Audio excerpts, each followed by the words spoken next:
So welcome to a new video, which is a tag video originated by Madman Reads and Rocks, and I'll put his channel link and the original video down in the description box. And it's a tag with one single question, which is the first time I read tag. So I didn't really read much as a kid.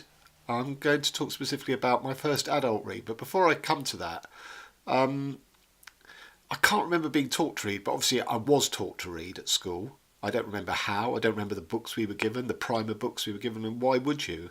I've only sort of discovered that through becoming a father myself and following that process in my own twin boys, one of whom taught himself to read. Didn't need any support from me and my wife. And how he did it is when we used to read to him, he used to point to the page numbers at the bottom and go, "What's that? What's that?" So we bought him a book on numbers.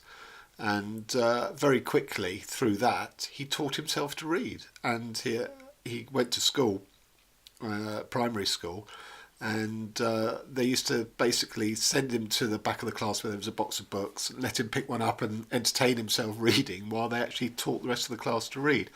My other son is not a reader at all, and they're twins, not identical, I hasten to add. So that I don't really remember any of my early childhood sort of experiences around reading. My parents didn't read to me that I can remember, and yet they were always encouraging me to read, particularly newspapers.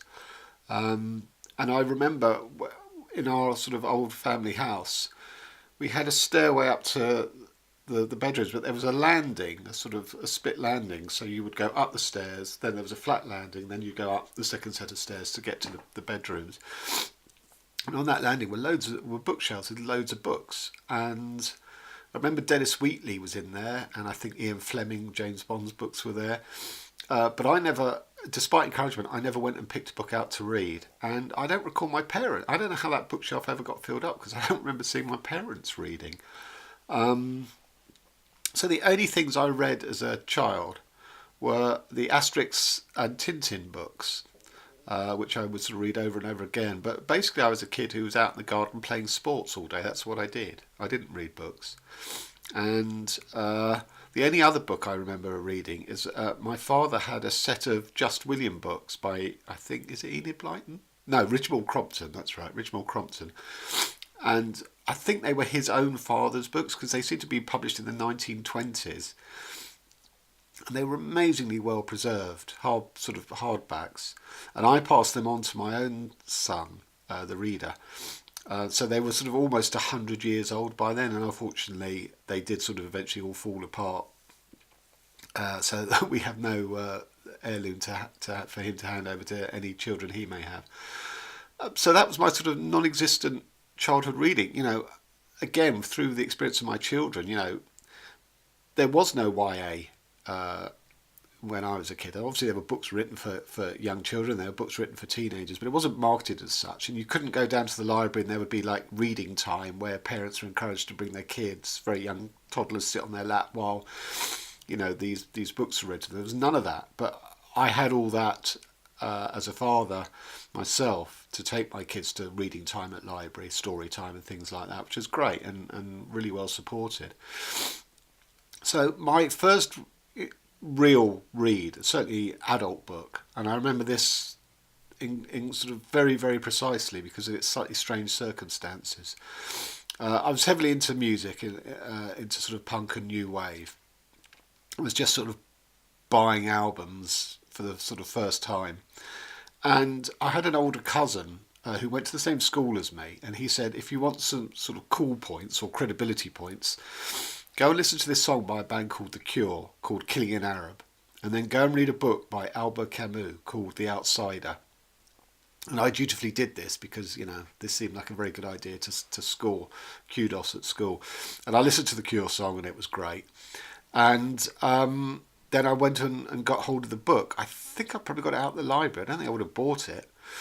And I read this book, and it's sort of a great existentialist classic. It's about alienation, and it's about sort of justice systems within society, how they couldn't cope with the sort of the nonchalance and the disinterest of the guy who'd murdered an Arab on the beach, and that's the reason that he was executed. It was not because he'd murdered someone, but because that his first words in the novel was "Mother died yesterday, or was it today?"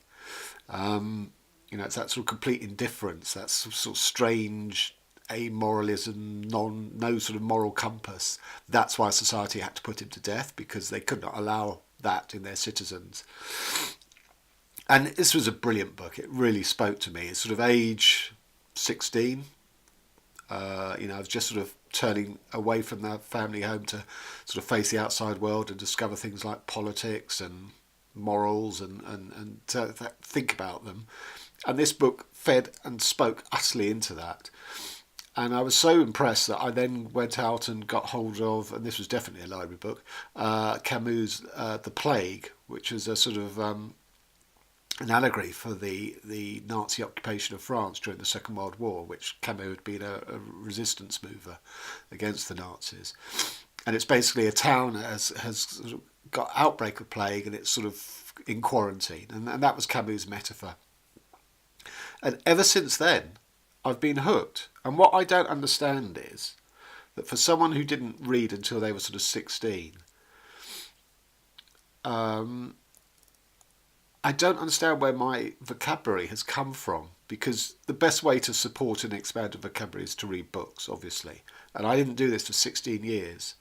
And yet at some point, my vocabulary has sort of jumped so that I can cope with these books. And as a writer as well. And I'm mystified by that process. I really don't know how that happened. But I'm very grateful, A, to my cousin for suggesting it, for introducing me to both the Cure song and the book, and B, to Albert Camus, who set me off on the path of writing. And for 10 years, I would read The Outsider once a year. It's only about 102 pages, not a long novel. And though I no longer do that, I almost never reread books at all, because there are too many new books to discover. That's the main reason. So for me to have read that book 10 times or 11 times speaks to its strength. So that's the experience of my first ever read. So thanks for that suggestion. In terms of tagging other people, well, I'm quite a newbie and I'm just sort of beginning to sort of subscribe to other channels, and I've already in other tags tagged the few people that I know on BookTube. So I'm just going to throw this open to anyone who does it. I think it's a great tag. It's a great idea. So there you have it. Okay, till next time.